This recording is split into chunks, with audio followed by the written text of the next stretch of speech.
الحمد للہ وحدہ لا شریک لہ والصلاة والسلام علی من لا نبی بعدہ وعلی آلہ واصحابہ الذین اوفوا عہدہ اما بعد فاعوذ باللہ من الشیطان الرجیم بسم اللہ الرحمن الرحیم ومن يكفر بالله وملائكته وكتبه ورسله واليوم الآخر فقد ضل ضلالا بعيدا صدق اللہ العظیم۔ میرے انتہائی واجب الاحترام، قابل صد تعظیم و تکریم معزز طلباء کرام، حضرت امام اعظم ابو حنیفہ رحمہ اللہ اپنی کتاب کے اندر لکھتے ہیں والیوم الآخر، لیکن اس سے مراد قیامت کا دن نہیں ہے، بلکہ اس سے مراد قبر کی زندگی ہے۔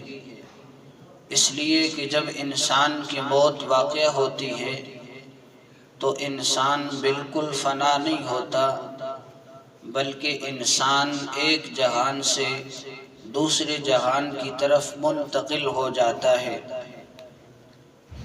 موت کی گویا کی تعریف انتقال المکان الی المکان، ایک جگہ سے دوسری جگہ کی طرف منتقل ہونا ہے۔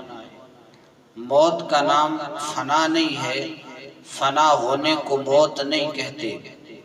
اہل اسلام کا نظریہ اور عقیدہ ہے کہ ہم جو اس جہان کے اندر زندگی گزار رہے ہیں، پھر موت آئے گی، اس جہان کی زندگی ختم ہوگی، اگلا جہان شروع ہوگا، پھر اس جہان کے اندر ہم نے زندگی گزارنی ہے، پھر اس کے بعد حشر کا میدان لگے گا، وہ بھی ایک جہان ہے۔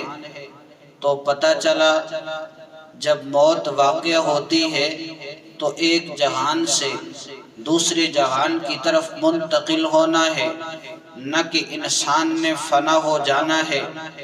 ہاں، جو قبر کی زندگی ہے اسی قیامت صغریٰ بھی کہتے ہیں، اور اس کے بعد جو حشر کے بعد کی زندگی ہے اسے قیامت کبریٰ کہتے ہیں۔ قبر کے اندر بھی زندگی گزارنی ہے، اس لیے کہ ہر انسان پر موت آنی ہے۔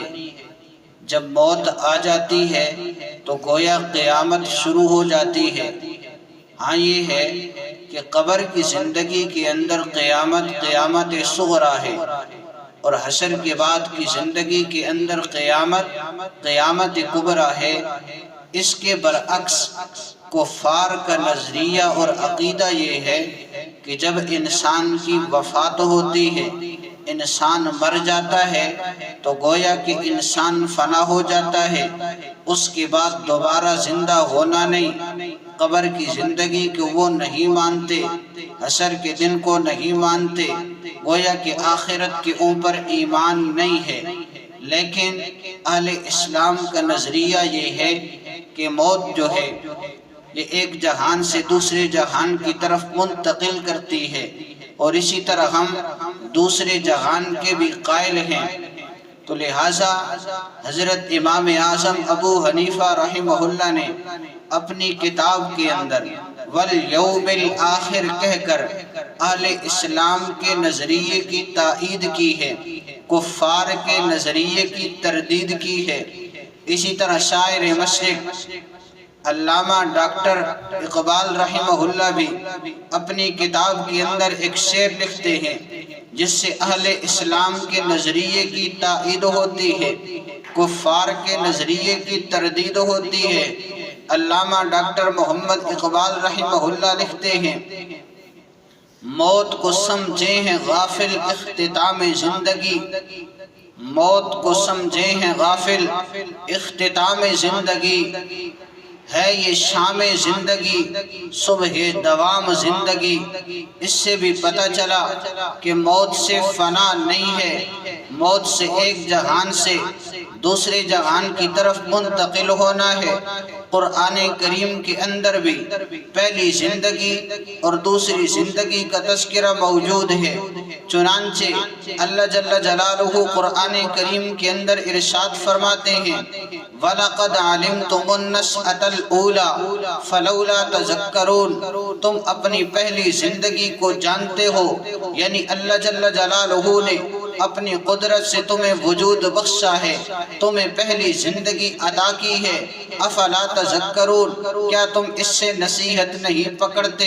کیا تم اس سے یہ بات نہیں سمجھتے کہ دوبارہ زندہ کرنا اللہ جل شانہ پر آسان ہے؟ اسی طرح اللہ جل شانہ واضح الفاظ کے اندر اعلان کرتے ہوئے نظر آتے ہیں وَأَنَّ عَلَيْهِنْ نشأۃ الأخرى، دوبارہ پیدا کرنا بھی اللہ کے ذمہ ہے۔ ان آیات سے معلوم ہوا کہ انسان نے مر کر فنا نہیں ہو جانا، ختم نہیں ہو جانا، بلکہ مر کر دوبارہ زندہ ہونا ہے، اللہ جل شانہ کے سامنے پیش ہونا ہے، اللہ جل شانہ نے حساب لینا ہے۔ اسی ہی والیوم الآخر کہہ کر امام اعظم ابو حنیفہ رحمہ اللہ نے بیان کیا ہے۔ اسی طرح موت کے بعد قبر کے اندر سوال و جواب ہوں گے، لیکن چونکہ قیامت صغریٰ ہے اجمالاً سوال و جواب ہوں گے۔ حشر کے بعد جب قیامت کبریٰ قائم ہوگی اس وقت سوال و جواب تفصیلاً ہوں گے۔ قبر کے اندر بھی جزا و سزا ہوگی لیکن اجمالاً ہوگی۔ حشر کے بعد جزا و سزا تفصیلاً ہوگی۔ اسی طرح قبر کے اندر عرض جنت عرض نار ہوگا، جنت کو پیش کیا جائے گا، جہنم کو پیش کیا جائے گا، جنت و جہنم دکھلائی جائے گی، جنتی کو جنت کی خوشبوئیں آئیں گی، جہنمی کو جہنم کا دھواں پہنچے گا، لیکن تفصیل کے ساتھ دخول جنت جنت میں داخل ہونا، دخول نار جہنم میں داخل ہونا، یہ حشر کے بعد ہوگا۔ قیامت کبریٰ جب قائم ہوگی اس وقت اللہ جل شانہ جزا و سزا تفصیلاً فرمائیں گے۔ جنت کے اندر داخلہ ہوگا یا پھر جہنم کے اندر داخلہ ہوگا۔ اس سے پتہ چلا ایک قیامت صغریٰ ہے، ایک قیامت کبریٰ ہے۔ قیامت صغریٰ کے اندر وہ سارے کے سارے اعمال ہوں گے، وہ ساری کی ساری چیزیں ہوں گی لیکن اجمالاً ہوں گی، اور قیامت کبریٰ کے وقت وہ ساری کی ساری چیزیں تفصیلاً ہوں گی۔